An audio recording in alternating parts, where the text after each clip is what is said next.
Exercise number 2.8 last சம்மா third sum கிவன்ல கொடுத்துருக்காங்க. Solve x square minus 4 divided by x square minus 2x minus 15 is less than or is equal to 0 அப்படின்னு கொடுத்துருக்காங்க. இதுக்கு solution என்ன அப்படின்னு சொல்லி கேட்டிருக்காங்க. ஸோ இப்போ தான் இந்த சம் போட்டு முடிச்சேன். ஆனால் ஃபைனலாக செக் பண்ணி பார்க்கும்போது மைக் ஒர்க் ஆகலை. அதனால ஒன்ஸ் அகைன் நான் இது மறுபடியும் ரஃப் பண்ணி போட வேண்டாம். ரொம்ப ஈஸியான சம் தான், ப்ரீவியஸ் சம் பார்த்ததுனால டைரெக்டாக சம்குள்ள போயிடலாம். என்ன பண்ணியிருக்கோம், மேலே இருக்கிற எக்ஸ் ஸ்கொயர் தான் மைனஸ் 4 இருக்கு இல்லையா, 4 2 ஸ்கொயர் எழுதிருக்கும். டிவைடட் பை இந்த டினாமினேட்டர் அப்படியே எழுதிட்டோம். இங்கே இருக்கிற சிம்பிளா less than or is equal to 0 அது அப்படியே போட்டாச்சு. அடுத்ததா இது A square minus B square ஃபார்மேட்ல இருக்கு. அப்போ அதை A plus B into A minus B அப்படின்னு நியூமினேட்டர், இங்க இருக்கிற நியூமினேட்டரை நம்ம இப்படி A square minus B square இருக்கு, அது A plus B A minus B எழுதலாம். டிவைடட் பை இந்த டேர்மை ஃபேக்டரைஸ் பண்ணி எழுதியிருக்கேன். எப்படி ஃபேக்டரைஸ் பண்ணணும், இப்படி போட்டா 1 into minus 15 minus 15 ஆட் பண்ணா -2 வரணும். அப்போ அது factor x minus 5 x plus 3. So factors கண்டுபிடிச்சி எழுதியிருக்கேன். ஓகே, இப்போ அடுத்த ஸ்டெப்ல இங்க இருக்கிற ஒவ்வொரு டேர்மையும் இந்த டேர்மையும் 0க்கு ஈக்குவல் பண்ணும், இந்த டேர்மையும் 0க்கு ஈக்குவல் பண்ணும், இந்த டேர்மையும் 0க்கு ஈக்குவல் பண்ணும், இது 0க்கு ஈக்குவல் பண்ணும். ஸோ அப்படி இந்த ஃபர்ஸ்ட் டேர்மை 0க்கு ஈக்குவல் பண்ணியிருக்கேன், செகண்ட் டேர்ம் 0க்கு ஈக்குவல் பண்ணியிருக்கேன், தேர்ட் டேர்ம் 0க்கு ஈக்குவல் பண்ணியிருக்கேன், ஃபோர்த் டேர்ம் 0க்கு ஈக்குவல் பண்ணியிருக்கேன். அப்படி இப்போ ஃபைண்ட் அவுட் பண்ணும்போது x உடைய வேல்யூ -2 2 5 -3 கிடைக்குது. அது நம்பர் லைன்ல ஆர்டர் இல்ல, சின்ன நம்பர்ல இருந்து பெரிய நம்பர் போகணும். ஸோ -3 -2 +2 +5 அப்படின்னு ஆர்டர் எழுதிட்டோம். ஸோ இங்க இருக்கிறது interval -3 to -3 interval, second interval, third interval, fourth interval, fifth interval, அந்த இன்டர்வல்ஸை இங்க பிளேஸ் பண்ணியிருக்கேன். இதுதான் கிவன் கொஸ்டினா.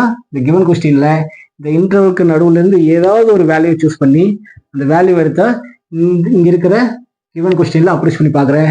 இப்போ ரிசல்ட்டா பாசிட்டிவ் நெகட்டிவ் பாசிட்டிவ் நெகட்டிவ் பாசிட்டிவ்னு சொல்லி ஆல்டர்னேட்டிவா கிடைக்குது. ஓகே, நாட் ஓன்லி திஸ் சம்மா, இந்த எக்ஸசைஸ் இருக்கிற எல்லா சம்முக்குமே கிவன் ரிசல்ட் வந்து பாசிட்டிவ். ஓகே, பாசிட்டிவ்ல ஸ்டார்ட் ஆயிடுச்சுன்னா பாசிட்டிவ் நெகட்டிவ் கன்வெர்ட் ஆயிட்டு இருக்கும். இல்லை நெகட்டிவ்ல ஸ்டார்ட் ஆயிடுச்சுன்னா நெகட்டிவ் பாசிட்டிவ் கன்வே ஆகும். ரைட், எனிவே இங்க வந்து இன்டர்வல்ஸ் கம்ப்ளீட் பண்ணிட்டோம். அடுத்தது என்ன கேட்டிருக்காங்க, to solve the value of எக்ஸா. இந்த கிவன் கொஸ்டினா 0க்கு ஈக்குவலா இருக்கலாம், இல்லை 0 விட சின்னதா இருக்கலாம். 0க்கு ஈக்குவலாவோ இல்லை 0 விட சின்னதாவோ இருக்கலாம். சின்னதாவோ இருக்கலாம்னா நெகட்டிவ் வேல்யூ. இது ரெண்டு தான் நெகட்டிவ் ரிசல்ட்டா, அதுக்கான இன்டர்வல் இங்க இருக்கு. ஸோ அப்போ அந்த இன்டர்வல் எடுத்து எழுதிடுறேன். therefore x belongs to first interval என்ன -3 to -2, செகண்ட் இன்டர்வலா 2 to 5. ஓகே, ஓப்பன் பிராக்கெட்டா க்ளோஸ் பிராக்கெட்டா, கிவன் கொஸ்டின் என்ன கொடுத்துருக்காங்க, less than or is equal to, அதனால எல்லாத்துக்குமே க்ளோஸ் பிராக்கெட்டா, அப்போ இந்த இன்டர்வல்லையும் இந்த இன்டர்வல் இருக்கிறதுனால யூனியன் போடுறது. இதோட சம முடிஞ்சதானா, இதோட சம முடியல. இந்த ஒரே ஒரு சம்ல மட்டும் நல்லா கவனமா கேட்டுக்கோ. கொஸ்டின்ல நியூமரேட்டர் மட்டும் இருந்ததுன்னா, இங்க given question less than or is equal to வந்திருந்தாலோ greater than or is equal to வந்திருந்தாலோ எல்லாத்துக்குமே க்ளோஸ் பிராக்கெட். ஆனா டினாமினேட்டர் வந்துடுச்சுன்னா அந்த டினாமினேட்டரை வெரிஃபை பண்ணி தான் ஆன்சர் எழுதணும். ஸோ டினாமினேட்டர்ல எக்ஸ் -5ன்னு இருக்கு. இப்போ இங்க 5 இருக்குல்லையா, அப்போ எக்ஸுக்கு 5 வரைக்கும் அப்ரோச் பண்ணலாம். அப்போ எக்ஸுக்கு 5 எடுத்து அப்ரோச் பண்ணும்போது க்ளோஸ் பிராக்கெட் போடுறதுனால 5 வரைக்கும் போடலாம்.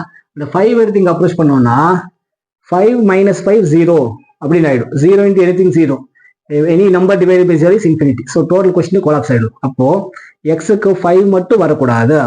அதனால இந்த 5 மட்டும் அப்ரோச் பண்ணக்கூடாதுனால நான் அந்த 5க்கு பதிலாக க்ளோஸ் பிராக்கெட்டுக்கு பதிலாக ஓப்பன் பிராக்கெட் போட்டுட்டேன்.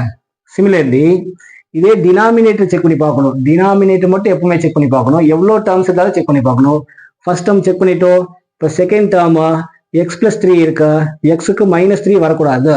ஆனால் -3 வரைக்கும் நீ க்ளோஸ் பிராக்கெட் போட்டிருக்க. அதனால இந்த -3 க்ளோஸ் பிராக்கெட் கட் பண்ணிட்டு ஓப்பன் பிராக்கெட் போட்டுடணும். அவ்வளோதான். டினாமினேட்டர் ரெண்டு டேர்ம் இருக்கிறதுனால இந்த 2 டேர்ம் மட்டும் செக் பண்ணோம். அங்கே ஆன்சர் சேஞ்ச் பண்ண வேண்டியது இருந்தது, அதனால சேஞ்ச் பண்ணியிருக்கோம். இதுதான் என் சமுக்கான ஃபைனல் ரிசல்ட். வீடியோ பாஸ் பண்ணி கால் பண்ணுங்க. இது க்ளோஸ் பிராக்கெட்டா, இது ஓப்பன் பிராக்கெட்.